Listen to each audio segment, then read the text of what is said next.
Amen. Amen. Un jour de joie, n'est-ce pas? Quelle joie d'être les témoins de ces vies transformées. Et je voudrais simplement vous proposer de prier et vous partager quelques pensées basées avant toute chose sur la parole de Dieu, la Bible. Je vais prier. Seigneur, aujourd'hui encore, nous sommes là rassemblés en ce lieu pour découvrir quel Dieu merveilleux tu es. Ce Dieu d'amour qui change les vies. Ce Dieu d'amour qui vient nous rejoindre dans nos circonstances, même les plus défavorables.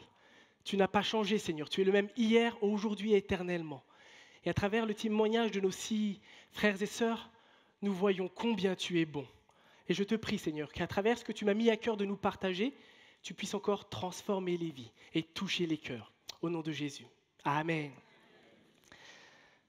Je crois que de tout temps, l'être humain a toujours été, d'une certaine manière, un chercheur. Pas dans le sens scientifique du terme, mais dans le sens littéral. Réellement des personnes qui recherchent quelque chose. On le voit, que ce soit des grands chercheurs d'or, aux grands explorateurs, aux humanistes, politiques. L'être humain a toujours été en quête de sens, en quête de vérité. Et aujourd'hui encore, nous sommes des êtres en recherche. Certains sont en recherche d'emploi. Certains recherchent leur orientation. C'est quoi mon avenir professionnel? Certains recherchent de la reconnaissance. Certains recherchent de l'estime de soi.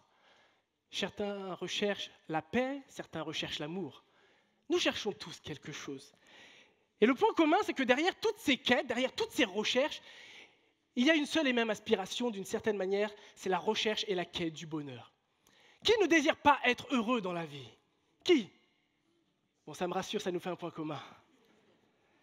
La télé même nous propose de nous aider dans ce sens-là, en recherchant un appartement ou une maison, en recherchant l'amour, peut-être même dans un pré, en recherchant la nouvelle star. Mais finalement, nous recherchons tous cette quête de bonheur. Et c'est la question que je voudrais que l'on pose ensemble. Quelle est la véritable source du bonheur? Est-ce que le bonheur est accessible? Peut-on réellement être heureux dans la vie?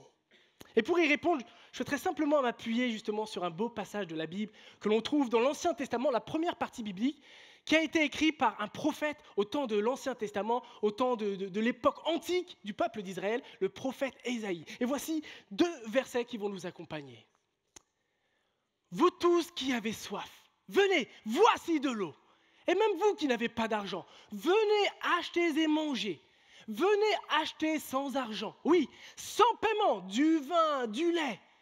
Pourquoi dépensez-vous votre argent pour payer ce qui ne nourrit pas?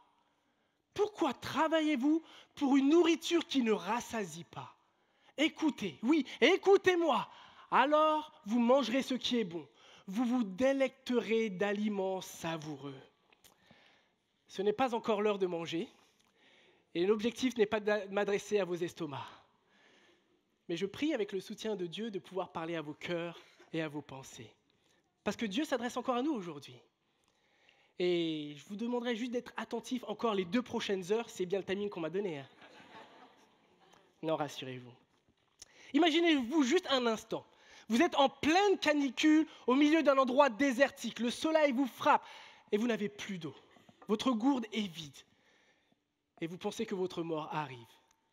Et là, devant vous, se trouve une table avec tous les jus et les sodas qui existent au monde. Vous vous précipitez, vous ouvrez les bouteilles et vous commencez à boire tout ce que vous voulez en grande quantité. Cela vous apporte un certain réconfort, vous fait un peu de bien, mais très vite, le côté sucré vous donne encore cette sensation de soif. Rien ne remplace finalement un bon verre d'eau dans ces moments-là. Cette simple illustration, en fait, sert à illustrer le fait que tout ce que la société, tout ce que le monde nous propose est un peu comme ces jus de fruits. Dans cette promesse qu'ils vont venir nous combler et venir, d'une certaine répondre à notre soif de bonheur, à notre soif de sens dans la vie. Mais finalement, plus on y goûte et plus on s'aperçoit,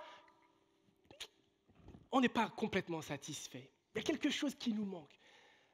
Que ce soit le travail, que ce soit l'argent, que ce soit le succès, que ce soit la réussite, la gloire, il nous manque toujours quelque chose. Soyons honnêtes, qui n'a jamais intérieurement espéré gagner au loto en se disant que ça apporterait une bonne part de bonheur? Qui n'a jamais espéré gagner au loto? Un deuxième point commun, il y en a qui n'ont jamais... Ça nous fait quand même un autre point commun. Nous, on en a un. On veut chercher à être heureux. Mais derrière, c'est une réalité. On pense que d'une certaine manière, un peu plus d'argent, même si ça ne va pas tout faire, ça va quand même nous aider. Et je ne sais pas si vous connaissez l'histoire de Jane Park. C'est la plus jeune gagnante britannique de l'équivalent de l'euro-million en Angleterre. Et elle a gagné plus d'1 million de pounds, de livres, donc un peu plus d'1 million d'euros. Et voici ce qu'elle a déclaré lorsqu'elle a été interviewée 4 ans plus tard dans un journal anglais. J'ai l'impression parfois qu'avoir gagné à la loterie a ruiné ma vie. Elle raconte que sa vie est aujourd'hui 10 fois pire qu'avant. Pourtant, elle s'est offert tout ce qu'elle désirait. Chaussures, 4x4 dans sa couleur préférée, elle a acheté 2 belles maisons, elle a voyagé à travers le monde. Elle qui se trouvait pas très belle, elle est même passée par la case opération de chirurgie esthétique et Botox pour plus de 50 000 euros. Mais finalement, il y avait une forme d'insatisfaction qui perdurait. Et voilà le constat qu'elle dresse elle-même, et je cite ses paroles. « Certains jours, je regrette d'avoir cet argent. Je me dis que la vie serait plus facile si je n'avais pas gagné. Les gens me regardent et pensent « j'aimerais avoir sa vie, j'aimerais avoir son argent ». Mais ils ne se rendent pas compte de mon stress. J'ai des choses matérielles, mais en dehors de cela, ma vie est vide. Quel est mon but dans la vie ?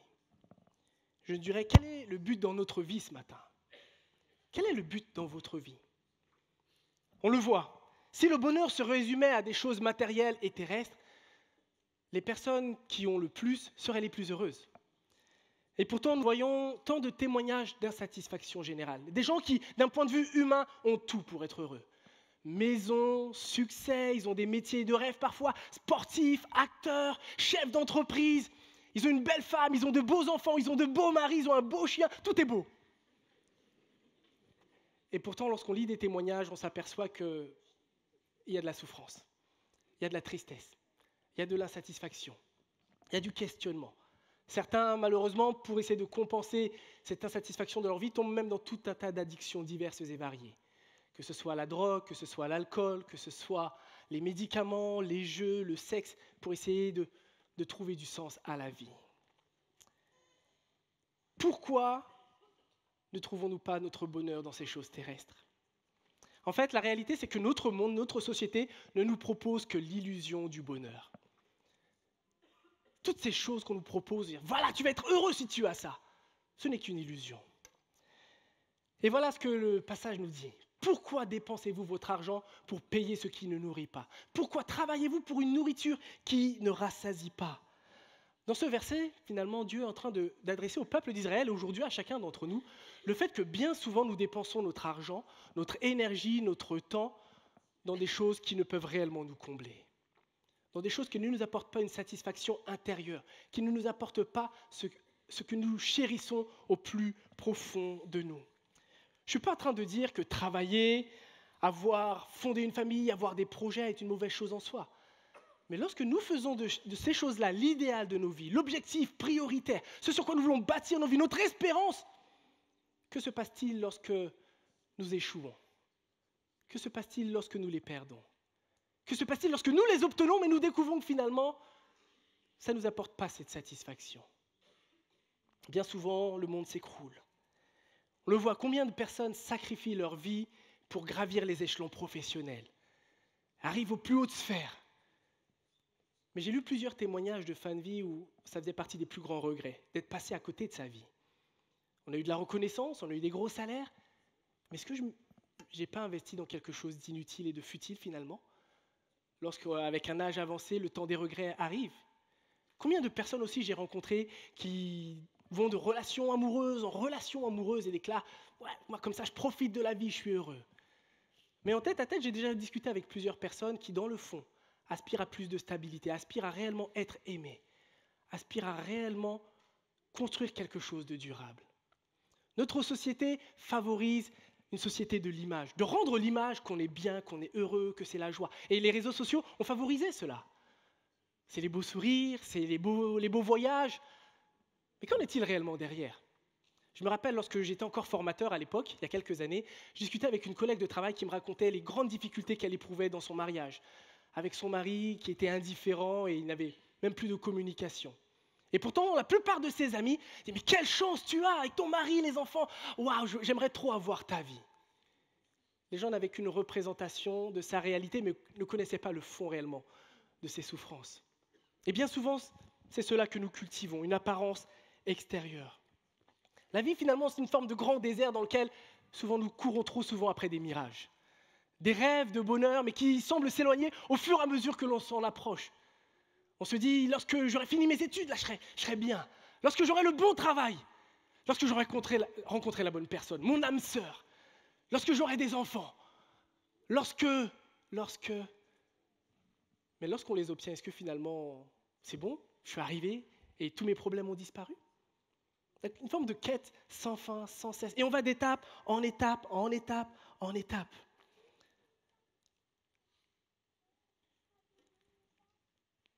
Qu'est-ce qui fait, je voudrais vous poser une simple question, qu'est-ce qui fait finalement le bonheur des enfants quand on y pense?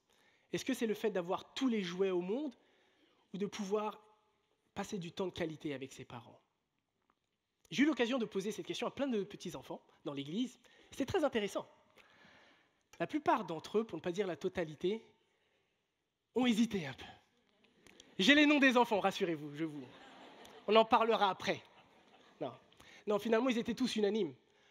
S'ils avaient la possibilité de choisir entre les deux, leur but, c'était de passer du temps avec papa et maman. Penser que tous les jouets, leur offrir tout, va les satisfaire, ça c'est marketing, c'est la publicité.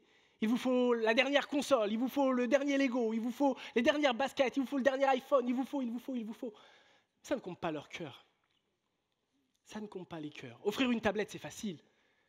Mais rien ne remplace le temps passé avec eux, ce que l'on transmet. L'amour, finalement. Les enfants se lassent très vite de leurs jouets. Se lassent très vite de plein de choses. Et pour ceux qui sont parents, vous avez peut-être déjà entendu cette célèbre phrase. « Je m'ennuie ». Et là, mais qu'est-ce que tu me dis? Va dans ta chambre, t'as plein de choses. Je m'ennuie. Mais en fait, en regardant aux enfants, on est un peu pareil finalement. Parfois, on a plein de choses dans nos vies, mais on s'ennuie. On n'est pas satisfait. Parce qu'au fond, je crois que nous avons été créés pour bien plus que des choses matérielles. Bien plus que ce que notre monde peut nous offrir. Nous avons une aspiration profonde et commune à tous. Et je crois que lorsqu'on se pose la question quelle est la véritable source du bonheur, on réalise que si ce n'est pas des choses matérielles, et si c'est d'une certaine manière comme ces enfants, une relation qu'on doit bâtir, c'est cet amour, on réalise que rien ne peut remplacer Dieu dans nos vies. Rien ne peut le remplacer. Et il y a ce beau verset qui nous dit que Dieu fait toutes choses belles en son temps. Et il a implanté au tréfonds de l'être humain le sens de l'éternité. Et pourtant, l'homme est incapable de saisir l'œuvre que Dieu accomplit du commencement à la fin. On ne saisit pas toujours ce que Dieu fait. On ne saisit pas toujours est-ce que Dieu est vraiment là. Mais ce passage nous rappelle que Dieu a mis dans nos cœurs le sens et la pensée de l'éternité. C'est pourquoi on se questionne toujours, mais finalement, c'est quoi le sens de la vie? Est-ce qu'il y a une vie après la mort? Tant de questions que l'on peut se poser à différents saisons dans nos vies. En fait, cette pensée de l'éternité que Dieu a mis en nous fait prendre conscience que nous avons besoin de quelque chose d'éternel pour combler notre besoin. Et Dieu seul est éternel. Dieu seul peut venir nous apporter ce que nous cherchons le plus cher. C'est lui le trésor le plus précieux. C'est lui que nous pouvons connaître. Tout ce que nous mettrons à la place de Dieu ne pourra jamais réellement nous satisfaire. Dieu nous a créés. Il a créé toutes choses. Il nous a créés à son image. Il nous a créés comme des êtres relationnels. Il nous a créés pour ressentir, pour aimer et être aimés. N'est-ce pas ce à quoi nous aspirons dans le fond? Dieu nous a créés. Et si vous êtes là ce matin, peut-être que vous ne le croyez pas, mais Dieu a voulu votre vie. Vous n'êtes ni un accident, ni une erreur. Vous êtes une personne que Dieu a voulu. Dieu vous a créé par amour. Mais alors, comment vivre le vrai bonheur? Nous avons entendu dans le culte ces 6 témoignages divers et variés de personnes avec des arrière-plans différents, des cultures différentes, des âges différents, des origines différentes. Et peut-être certains d'entre vous vous posez la question, mais franchement, en 2023, qui encore va s'engager à vivre une vie avec Dieu? C'est dépassé, la religion, la Bible, ça n'a plus de sens à faire ça. Et plus, il y a des jeunes, ils ont toute la vie devant eux. Pourquoi s'engager à vivre avec Dieu? La vie a tant de choses à offrir, tant de plaisir, tant de choses à proposer. En fait, la réalité, c'est qu'ils ont tous expérimenté quelque chose. Ou devrais-je dire, ils ont rencontré quelqu'un. Ils ont rencontré Jésus-Christ. Et à côté de ça, tout à côté ne semblait plus valoir la peine. Suivre Jésus était la chose la plus importante une fois qu'ils ont expérimenté et goûté combien Dieu est bon, combien Dieu les aime, combien Dieu vous aime. Cette expérience a bouleversé leur vie, elle a bouleversé la mienne, et tant d'autres personnes pourraient venir témoigner ce matin ici. Dieu se révèle, Dieu touche nos cœurs et nos vies. C'est pourquoi ce passage nous dit « Vous tous qui avez soif, venez, voici de l'eau. » Cette eau que Dieu nous offre est bien plus merveilleux que tous les substituts que notre monde nous propose. Cette eau qui vient nous désaltérer, qui vient nous combler au plus profond de nous, qui nous donne un sens à la vie, qui nous fait prendre conscience de notre véritable valeur, cette eau-là, c'est Jésus-Christ. Cette eau, finalement, à laquelle il nous appelle « venir ». En fait, c'est une personne à rencontrer. Une personne qui a donné sa vie pour nous. Une personne qui vient nous rejoindre dans nos situations de vie, là où nous sommes. Oui, Jésus est venu offrir sa vie en sacrifice à la croix. Pas parce qu'on le mérite, pas parce qu'on est les plus beaux, pas parce qu'on est les plus gentils, mais uniquement par sa grâce. Il y a ce beau passage qui nous dit que oui, Dieu a tant aimé le monde, qu'il a donné son Fils, son unique, pour que tous ceux qui placent leur confiance en lui échappent à la perdition et qu'ils aient la vie éternelle. Et alors que nous vivons si souvent dans le mépris de Dieu, dans le rejet de Dieu, ce passage nous rappelle que Dieu nous aime. Oui, on peut le rejeter, cela n'empêche pas Dieu de nous aimer. Dieu nous aime d'un amour éternel, d'un amour qui dépasse toute notre compréhension. Il nous aime et c'est pour bâtir une relation avec nous. Placer sa confiance en lui, placer sa foi en Jésus, ça transforme les vies, ça nous change réellement. Peut-être que vous pensez que pour vous, ce n'est pas possible, Dieu ne pourrait jamais rien faire dans votre vie, qu'il ne pourrait pas vous changer, qu'il ne pourrait pas vous comprendre. Mais rassurez-vous, Dieu vous comprend parfaitement parce que son Fils Jésus s'est incarné. Il a vécu la vie que nous vivons. Il a connu l'injustice, il a connu le mépris, il a connu la souffrance, il a connu la trahison. Oui, il nous comprend parfaitement. Mais il n'est pas seulement quelqu'un qui nous comprend, il est tout-puissant. C'est pourquoi il peut intervenir dans nos vies. C'est pourquoi il peut agir dans nos circonstances de vie. Dieu nous rejoint là où nous sommes. Et c'est en raison de ce que Jésus a accompli à la croix que nos amis sont venus témoigner. Parce qu'ils ont goûté, expérimenté quelque chose qui les dépassait. C'est une réalité. Ce n'est pas une simple décision prise un dimanche matin et puis finalement je continue de vivre ma vie comme si de rien n'était. Ce n'est pas ça l'évangile, ce n'est pas ça le christianisme. Ce serait faire preuve qu'on n'a rien compris du réel message. C'est la décision la plus importante de toute une vie. Suivre Jésus, c'est-à-dire d'être prêt à abandonner tout ce qui était important pour nous jusqu'à aujourd'hui. Décider de faire de lui la priorité de nos vies. Celui sur qui je vais tout bâtir. De ne plus passer ma confiance seulement en moi-même, mais en lui. Reconnaître qui est Jésus, c'est la décision la plus importante pour chacun d'entre nous. C'est de demander pardon à Dieu pour nos péchés. Et c'est d'exprimer avec humilité. Je veux apprendre, je veux te suivre. Je n'ai pas tout compris, mais je réalise que, en fait, je suis un pécheur. Parce que c'est ça la réalité. Chaque être humain par nature est marqué par le péché. Le péché, c'est la réalité du mal que nous faisons, que ce soit en parole, en acte ou en pensée. C'est le péché qui nous pousse à rejeter Dieu. On ne veut pas de Dieu dans nos vies par nature. On ne veut pas de lui. Bah, Dieu, non, je ne veux pas. Moi, je veux vivre ma vie. Je veux être mon propre maître. Et pourtant, Dieu ne cesse de dire, je t'aime, viens à moi. Viens à moi. Tu peux me rejeter, mais moi, je t'aime, viens à moi. Parce que j'ai un projet de paix pour ta vie. J'ai une espérance pour toi. Je te comprends, je t'aime, mais tu dois placer ta foi et changer. Tu dois te repentir. Juste lever la main un dimanche matin, c'est pas ça être chrétien. C'est vivre dans la réalité du quotidien, dans les difficultés de la vie. Et plusieurs l'ont partagé. Dieu ne nous promet pas une vie tranquille, sans problème, mais nous promet sa présence à nos côtés. Il nous promet sa paix. Il nous promet sa justice. Il nous promet son soutien. Être et placer sa foi en Jésus, finalement nous décentre de nous-mêmes. Parce que par nature, nous sommes si facilement centrés sur nous, sur nos projets, sur nos envies, sur nos plaisirs. En fait, placer sa foi en Jésus, c'est regarder à Dieu et aux autres avant tout. Et j'aime beaucoup ce verset qui nous rappelle les deux plus grands commandements. Tu aimeras le Seigneur ton Dieu de tout ton cœur, de toute ton âme et de toute ta pensée. C'est là le commandement le plus grand et le plus important. Et il y en a un second qui lui est semblable. Tu aimeras ton prochain comme toi-même. N'est-ce pas cet amour puissant, merveilleux, dont nos foyers ont besoin? D'aimer l'autre comme soi-même, de faire passer son conjoint, sa conjointe, avant ses propres désirs personnels. De prendre soin de ses enfants. N'est-ce pas ce que nous avons besoin de voir dans nos lieux de travail, dans notre société en général, dans notre monde, marqué par tant de conflits et de divisions? Mais cet amour, il est en Dieu. Voici ce que le Seigneur est venu aussi nous offrir. Un véritable amour, une véritable espérance, d'une vie transformée dès maintenant, mais aussi la promesse d'une vie éternelle dans sa présence. Parce qu'en effet, Jésus est mort à la croix, mais il n'est pas resté sur la croix, il est ressuscité. Il a triomphé du péché, il a triomphé de la mort, pour nous offrir une véritable espérance dès maintenant. Oui, venez à moi, voici la parole de Dieu. Et dans une société où tout se paye, l'évangile, la bonne nouvelle de Jésus est une bonne nouvelle gratuite. Vous n'avez rien à payer. De toute façon, on pourrait offrir tous les trésors du monde, on ne pourrait pas acheter son propre salut. Jésus a tout accompli à la croix, et c'est ce que ce passage nous rappelle. Et même vous qui n'avez pas d'argent, venez, achetez et mangez, venez acheter sans argent, oui, sans paiement, du vin, du lait. En fait, il est en train d'enseigner qu'on n'a rien à offrir finalement à Dieu si ce n'est nos propres vies. On ne peut pas l'acheter.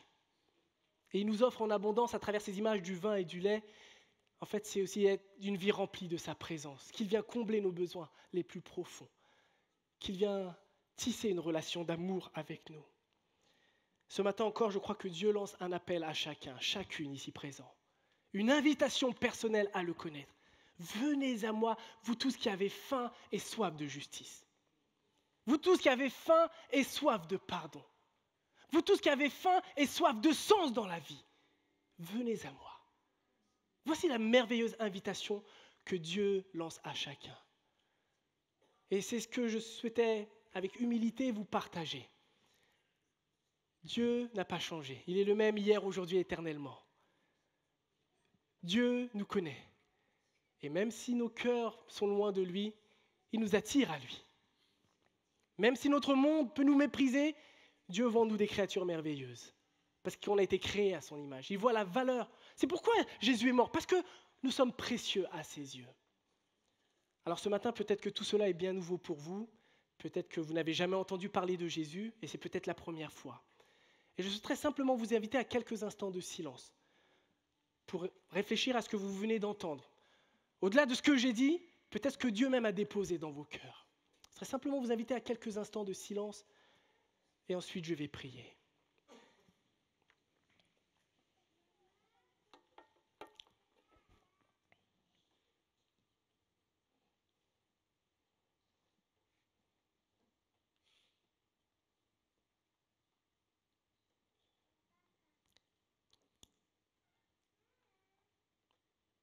Éternel notre Dieu, ce matin encore, alors que nous avons été les témoins de ces différents baptêmes, de ces témoignages de vie changée, transformée, ta parole nous rappelle que cette invitation n'était pas que pour eux ou pour certains, mais une invitation pour tous. Une bonne nouvelle qui bouleverse les vies.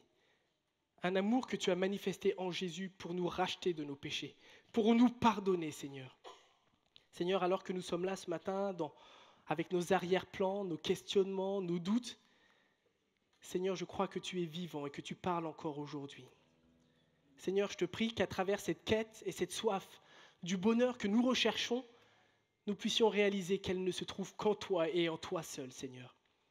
Cela, en effet, ne signifie pas une vie de tranquillité, mais une vie, Seigneur, où nous pourrons jouir particulièrement de ta présence à nos côtés, dans les bons comme dans les mauvais jours. Seigneur, je te prie pour chaque personne ici présente, que tu touches leur cœur et leur vie, qu'ils puissent t'expérimenter, qu'ils puissent venir à toi, et qu'un jour ils soient peut-être là debout, à venir témoigner de la façon dont tu as transformé leur vie. À toi toute la gloire, au nom de Jésus. Amen.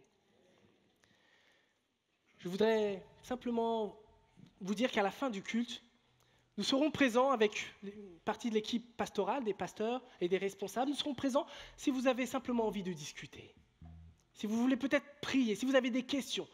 Peu importe ce que vous avez ce matin sur le cœur, sentez-vous libre de pouvoir venir. De pouvoir venir et peut-être de vouloir partager simplement comment Dieu a touché vos vies ce matin, peut-être particulièrement, sentez-vous libre de venir. Nous serons là disponibles pour vous et ce sera avec joie de vous écouter et de prier pour vous. Que Dieu vous bénisse. Merci Cédric. On va se lever ensemble et on va prendre ce chant qui proclame « Jésus sauve ». Amen. Amen. Il le fait encore aujourd'hui.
Amen, amen. Rassurez-vous, notre culte touche bientôt à sa fin. Si vous êtes dans notre église pour la première fois, on a ce qu'on appelle des packs d'accueil spécialement pour vous qui vous donnent des informations sur notre église. Il y a un petit évangile qui est une partie de la Bible aussi. Il y a une carte pour voir le film sur la vie de Jésus aussi. Donc ne partez pas sans ce pack d'accueil et ça vous pouvez l'avoir à notre point info directement à l'entrée. Autre information, c'est qu'on a des rencontres aussi dans notre église spécifiques pour les femmes, pour les hommes, où on aborde des sujets qui sont particuliers en fonction de la population. Du coup, là, ce sera la population masculine. Donc, un événement pour les hommes ce samedi à partir de 9h, un petit-déj avec la thématique « Comment aimer sa femme selon la parole de Dieu ». Gros sujet, hein ? Gros sujet. Je sais qu'il y a des femmes qui disent à leur homme « Vas-y, c'est pour toi, inscris-toi ». Donc vous pouvez vous inscrire au point info, il y a une liste aussi et c'est important de mettre votre nom pour qu'on sache combien de personnes seront présentes. Autre information, s'il s'agit du module membre. Si vous êtes dans notre église déjà depuis un moment, que vous souhaitez devenir membre ou en tout cas savoir qu'est-ce que c'est devenir membre de notre église, inscrivez-vous pour le module membre, donc samedi 18 mars à 15h. Dimanche prochain, on va avoir quelque chose qu'on aime beaucoup dans notre église, c'est manger ensemble.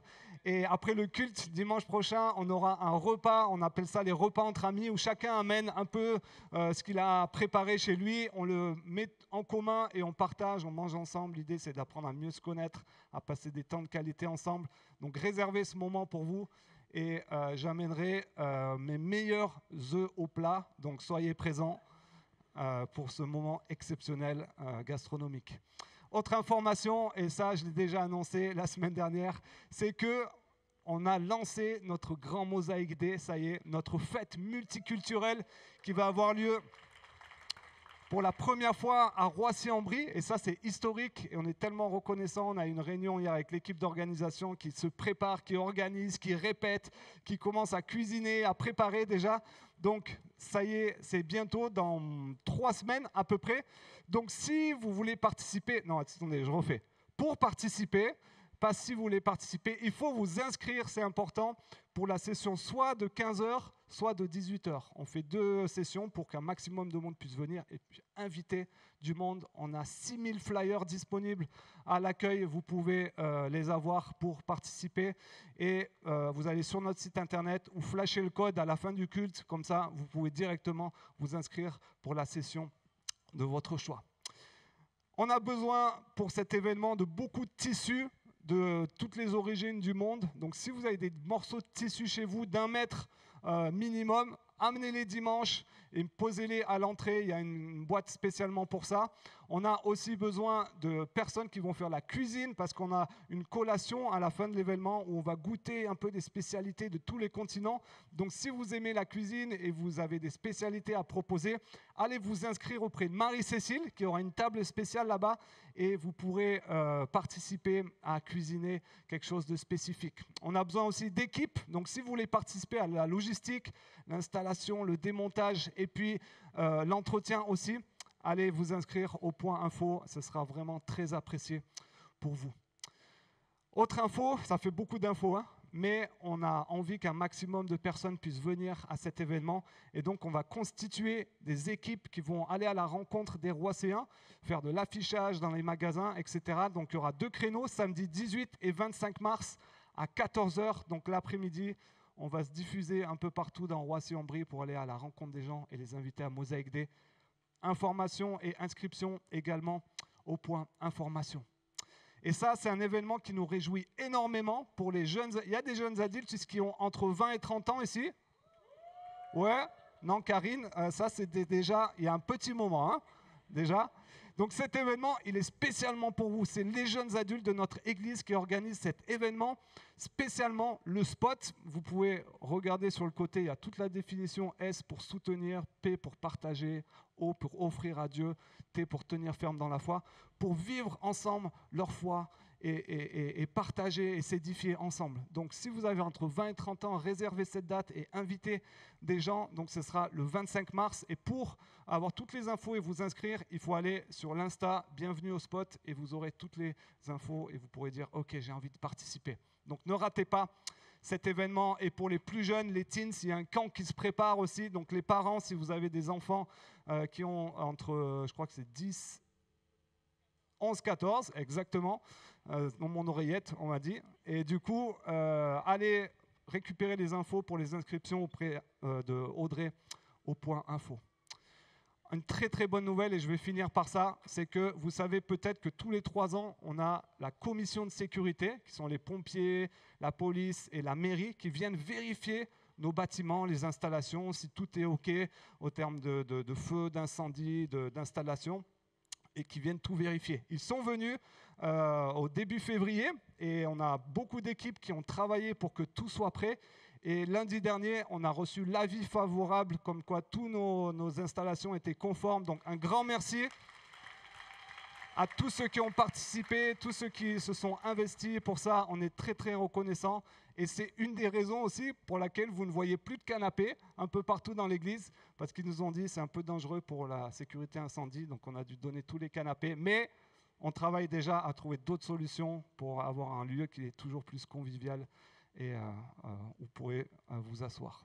Voilà, c'était tout pour moi. On était très très reconnaissants de passer ce temps avec vous. N'oubliez pas d'aller récupérer vos enfants assez rapidement pour libérer les équipes enfance. Et puis on vous dit à très vite. On a hâte de vous voir et on reste disponible devant si vous voulez discuter avec nous. Bon dimanche à tous.